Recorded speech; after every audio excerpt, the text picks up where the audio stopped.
শিল্প উপদেষ্টা সালমান এফ রহমান এবং অবৈধ আইনমন্ত্রী যারা আনিসুল হক এবং সাবেক আইজিপি আব্দুল্লাহ আল মামুন এবং একজন সাবেক কাউন্সিলর হাসিবুর রহমান মানিক, এই চারজনকে এই মামলায়, হত্যা মামলায় আদালতের তদন্তকারী কর্মকর্তা উপস্থাপিত করেন এবং তাদের মধ্যে সালমান এফ রহমান এবং আনিসুল হককে এই মামলায় গ্রেপ্তার দেখানোর জন্য দরখাস্ত দেন এবং বিজ্ঞ আদালত তাদেরকে দুজনকে গ্রেপ্তার দেখানো হয়। তাদের পক্ষে কোনো রিমান্ড প্রার্থনা ছিল না এবং কোনো জামিনের প্রার্থনাও ছিল না।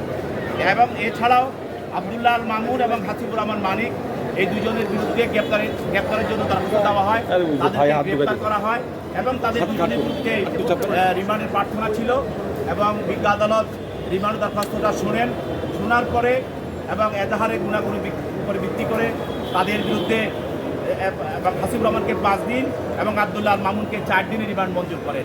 তাদের পক্ষে তাদের আইনজীবীরা যাদের জামিনে প্রার্থনা করেন, বিজ্ঞ আদালত রিমান্ড বাতিল করে জামিন প্রার্থনা দরখাস্তটি নামঞ্জুর করেন এবং উভয় পক্ষের বক্তব্য শোনার পর রিমান্ড মঞ্জুর করে তাদেরকে তদন্তকারী কর্মকর্তার হেফাজতে প্রদান করেন।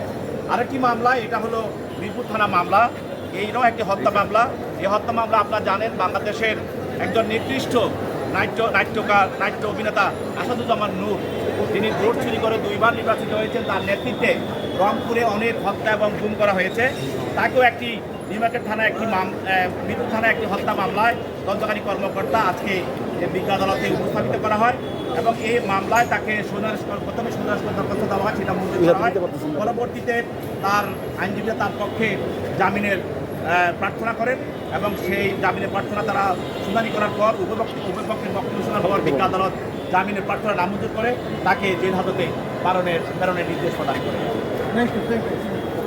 Thank you.